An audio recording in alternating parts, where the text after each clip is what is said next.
What's up guys, in today's video I'm going to be installing these Raceland Ultimo Coilovers.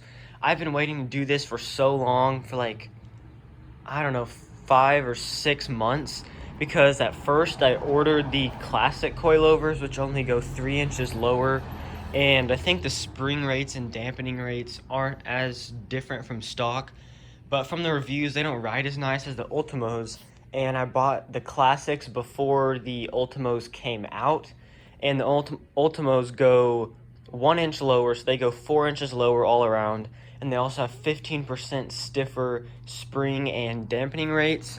So I emailed Raceland, and then I was actually, at first, like 5 months after I bought them, which was about a month ago, I was going to exchange the classic coilovers for the Ultimo coilovers, but shipping ended up being $100, so I didn't really want to lose $100 in the whole thing. So I sold my classic coilovers locally, and now I bought the Ultimos, and I'm going to be installing them today. I'm going to start on the rear. I'm going to do the rears first because they should be easier, because the front, in some videos I've seen people have had trouble getting the strut out of like the spindle that clamps it in. But I bought this strut spreader tool that Raceland sells, and the reviews say that helps a lot, so that should solve that problem. But I'm also going to do the front first because I'm going to turn the car around once I get the rears in, because I think it'd just be easier to work on it like out here in the light at the front of the garage. And if the front is lowered and the back is high, it's going to make the front kind of like tip down more, and I might not be able to get out of the driveway. So I'm going to do the rears first, and then also I'm going to kind of base the height that I set the front at off of the rear. So I'm going to max out the rear springs. I'll show you how they look once we unbox it, but I'm going to max them out on the back, so completely low with the spring cup in. Some people take the spring cup out and you can get like really, really low, but I should be able to get low enough with just leaving the spring cup in and maxing it out. And once those are back in, I'll know, since they're both maxed out, that they're both equal, so I don't really have to measure those. And then I'm just going to measure the front to make it equal and make it look nice and even. And the car kind of, you can see right there on the side skirt, it's kind of hard to tell in the video, but the rear is a little bit higher than the front, so I'm going to try to get that even, because the front wheels I'm going to put spacers on eventually, so I'm going to need room for the wheel to turn and all that, so I'll probably leave the front just a little bit higher. So let's go ahead and take them out of the box, and I'll show you what all comes with it. And another reason I got these is these are $480, I believe, and there's only 3 people who have left reviews on Raceland's website, and one person said they rode better than BC coilovers. I'm not sure that's true, but I've heard that these ride a lot nicer than the classic coilovers, and since I'm not really going to be racing the car anytime soon, I don't really need to be buying $1,000 coilovers for performance. I just need them to ride nice for daily driving, and I'll probably switch them out whenever I get the car ready for autocross and all that, which I eventually want to do. But also, these are $480, so you're saving like $600 compared to like the more like well-known, nicer brand coilovers. But you also get a lifetime warranty, which is kind of what sold me on these coilovers. Is like I think it's strut wear or something like that, but if anything goes out without you like messing with it, just normal driving, I've heard that Raceland will replace it for you. I've also heard of a guy who had a pothole and they replaced his after it like blew the strut. So that's just nice to know that they have a lifetime warranty if I need it. So let's go ahead and look at what comes in the box. So you will get this little instruction thing. This just looks like it comes with all of their coilovers. It just kind of it tells you not to put any tools on certain parts, and it also shows you how to, if you have the Primo version, which they don't make for the Focus ST yet, but that shows you how to adjust those. And then also it shows to put anti-seize on the thread. Just I don't have anti-seize, so I'll probably just do without that and just clean it off every now and then. But that comes with that. And this is the strut spreader tool. This was about $13, so I just added it to my order whenever I got the classic coilovers and I just kept it for the Ultimos because it still works. But this will basically, it goes in like this, and then you'll be able to twist it and it'll spread it open and let you get the strut out. It also comes with a sticker, so that's always nice. And here is what they look like. They're gold and green, which, I mean, I don't really like the color combo, but you don't really see it. And the classic coilovers are red and black, which obviously I like better because that's kind of the theme of my cars, like red and white and all that. But you won't see these, so they look fine. I really care more about the performance. They also give you this little box, which I'll open up. This is a keychain that looks exactly like the coilovers that are in the box. As you can see, it's the same color and everything. And the crazy thing about this, it even has threads in there, and you can like adjust the height of this and everything. And it also like works. So that's just like a cool touch that they include in the box. So the middle two are the front, and these ones are the rears. So I'll take this out to show you. This is the spring cup that goes in the rear, because it's not like a full coilovers, I don't really know what they call it, in the back, but the spring will go into this, and you can see this right here is how you adjust the height. But I'm just going to max it out at full low when I put them in. It also has this, and that'll go down inside of the cup that's in the car. I think there's like a rubber insert. Maybe I'll have to watch Raceland's video to double check before I put them on. But there's that. And then here we have the spring, which there's a side like this, which we'll put the rubber. There's a rubber topper that goes on the top of this, and then the flat side goes in the cup like that, and that's how it will be installed in the car. And then here is the rear strut, I think. I don't know, I'm not super good on the terminology, but here's this. This will be replacing the stock one, which I like just because I don't know if this is completely necessary to replace, because I know it's kind of like you can put lowering springs in without replacing this, but it's also just nice to know that this is all getting replaced with new stuff. And this has like a different dampening rate than stock, so it should ride nicer. So you can see there's just 2 bolts up on the top, and that goes up inside of there. So that looks pretty nice. And then I'll give you a look at, it also comes with spanner wrenches to adjust them. It comes with like one for the small one and one for the bigger ring, which I'll show you on the front coilovers, and I think this one is for the rear, maybe. I'm not sure. So here we'll take a look at one of the front coilovers. Kind of hard to get out of the bag.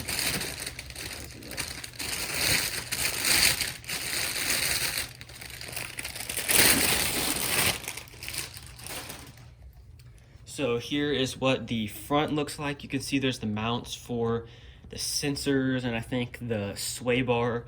And then this right here goes into a little notch in the back to make sure it's aligned properly. But you can see here, there's a little helper spring right here, which is like really soft. You can move with your hand. And then there's this thicker spring and these 2 rings here. So you like set the height and then you can lock it so it doesn't come out. And then there's the top. This was a little bit bent on my, I know this moves around because I moved it before on the other coilover, but my classic coilovers didn't come like this. It might have just been in the box, but I don't think that's how they fit in. And these do not have dampening adjustment, which I don't really care about as long as they ride decent. It's fine with me. Then they come with camber plates, and I'm just gonna tighten those down and not adjust them. And it also comes with these little caps on the threads to protect them. And I'm not sure if you use these bolts or if they stay in here or if you use the factory bolts, but I'll just double check on all that before we install it. So let's get started.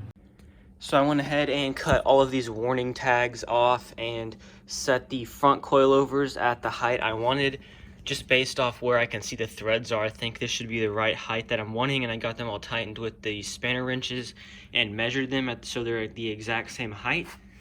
So before we install the coilovers, we gotta do a quick test with the most accurate form of measurement possible. we've got 4 fingers of gap in the rear and 4 fingers of gap in the front. So we got to fix that. So I'm going to start on the rear. I'm just going to start by jacking the car up and taking the wheel off, and then we'll look at what we need to be taking off first to get the rear strut and spring in.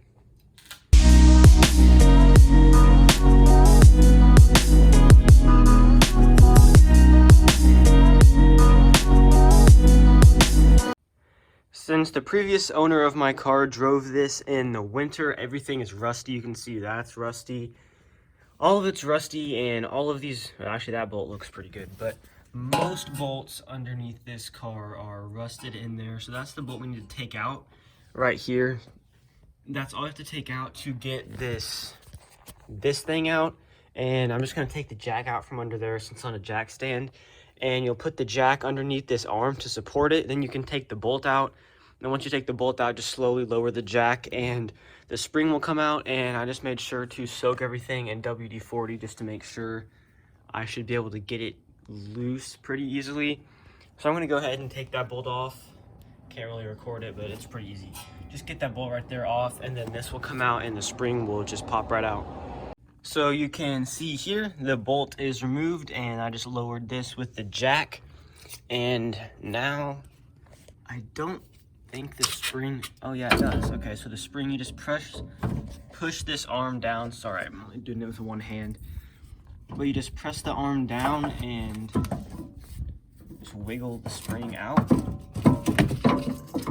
Oh my gosh, look at all that dirt and rust. Just like that, and there is the stock spring. Don't want that to roll away. And there is so much dirt in there. Okay. So I think that there's even a rock that has been stuck under that spring. Okay, so I'm gonna clean that out real quick just because it's so dirty. And looks like the little ring, there's a little ring up here that I believe is supposed to come out. Yeah, it's a little rubber ring just like that. And this comes out, and I don't know if we're gonna reuse this because it has like this weird thing, but I actually think you put, so here's the spring cup, like this. I think you can put it in there.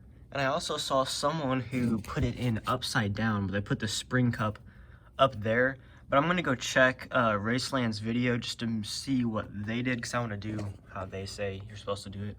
So before I put in the Raceland spring, I'm going to take out the strut.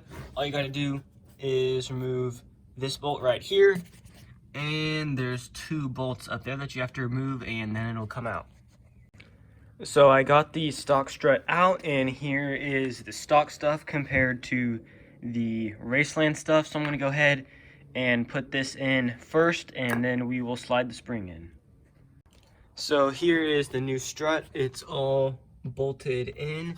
So now it is time to put in the spring assembly.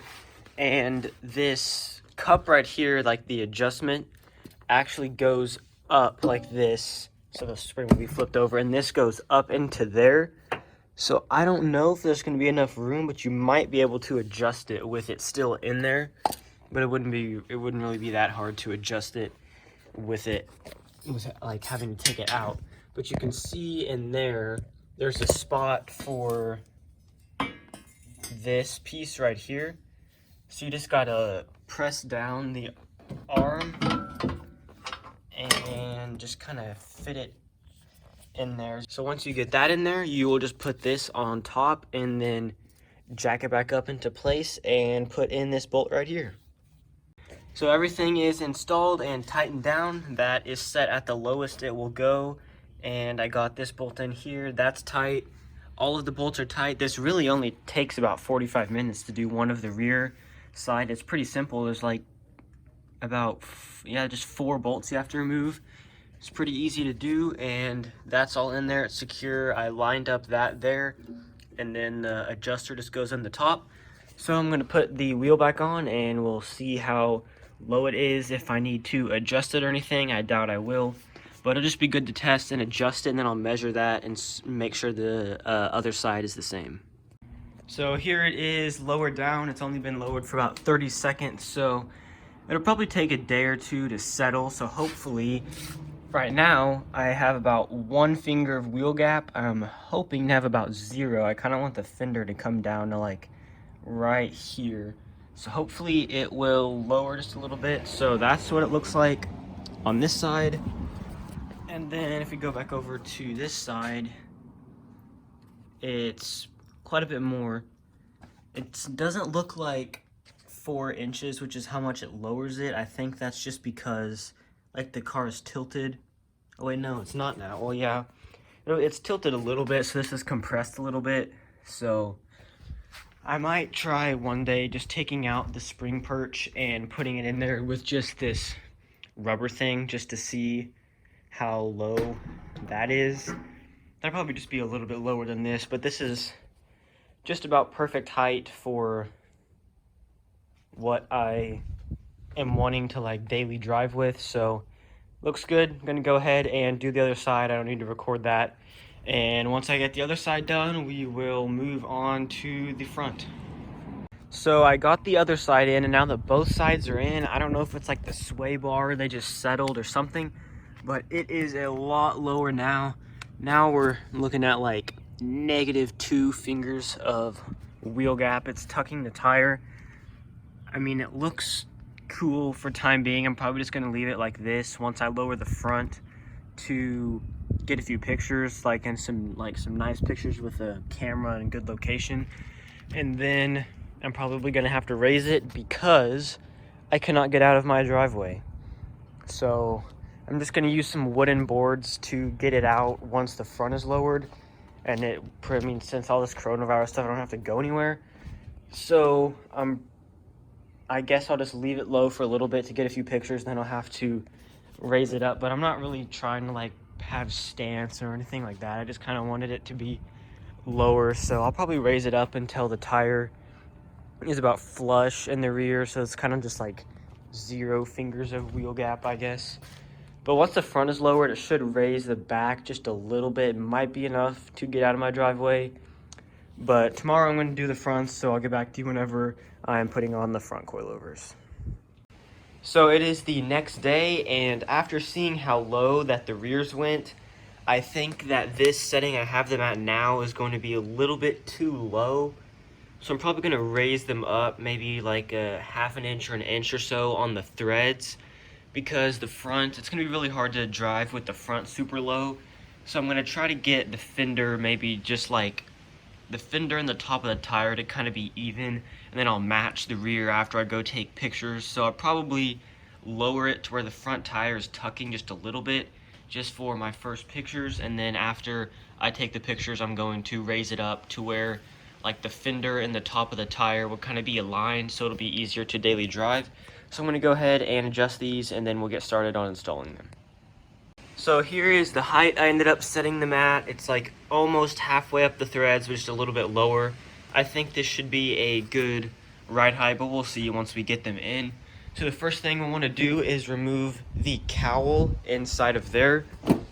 So all you have to do is pop the hood, and it is a few... Let's see if I can get this hood up with one hand.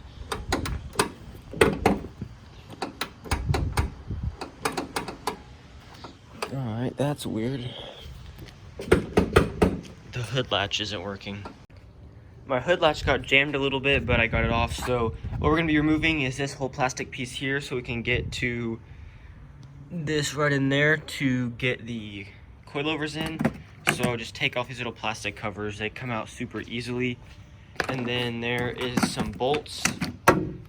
We remove this bolt here. You'll need to remove the windshield wipers. I already removed mine because I had to fix a crack in my windshield and it didn't even end up working. But there'll just be some bolts, and you kind of grab it from right here and like move up and down like several times, and then it'll eventually come loose and pop off. And then also just remove these Torx screws and then the plastic clips along there, and then the cowl will come out. Now that the cowl is off, you'll need to jack up the car and take off the wheel. You'll need to remove this bracket right here for the ABS line and the sway bar. you can just put a 17mm, or I use an 11/16 wrench behind here, and it'll grab onto this little thing and hold it. Then you can use a 15mm to loosen this bolt, and then just take off the bolt right here for the brake line, and then we'll move to the top bolts to get the strut out. This bolt out of the hole right here, you have to jack up the arm right here, otherwise there'll be too much pressure on this and you won't be able to get it out. But if you jack it up, it just pops out super easily, just like that, and then you can move it to the side, just like with the ABS line. Now that these two brackets are off, you want to remove this bolt right here, and then that's where we will use the strut spreader tool that comes with the coilovers, and it'll go right in that little like space right there, and then we'll split it open, and then we'll be able to get the strut out and then loosen the bolts up at the top. So to use the strut spreader tool, you just take it like this and stick it in between this piece, and then just take a socket and then twist it to spread it open. Open this up. I also sprayed a little bit of WD-40 in there to kind of help break it loose, and then I just stood on it and it came down to here. So now you want to loosen all these bolts. I'm going to take out these two and then leave this one in, but just leave it loose so there's a little bit of play, and then you should be able to stand on that and wiggle it and it'll come out. So I got the stock strut out. It was pretty difficult, but not impossible. Some videos I've seen of some people had to like take the whole spindle off and everything. But what I did was I stood on a stool right here, and then I had one foot on the threads right here, and I was just kind of like jumping on it and pushing down. I sprayed a bunch of WD-40 in there to kind of help lubricate it. And I had one bolt here in the top. I had this bolt in right here, but it was loose. And then I just jumped on it, and then eventually the end came off, and there's just a little bit of room right here. So I had someone else come in with this mallet and then just bang it to the side to where it would stay. And then I stopped standing on it, and then I just hit it, and then it came off. So now we are going to put in the Raceland coilover. So I'm going to put my phone on a tripod so you can see that. So I'm going to put it into the spindle first, and then lift it up and just reach my hand over and put these bolts in, because this has a little bit different design. It has like, I don't know, it has the threads facing this direction instead of going down into it, and it just came with the bolts that you will use to put it up there. I'm gonna go grab some thread locker real quick to put some thread locker on it.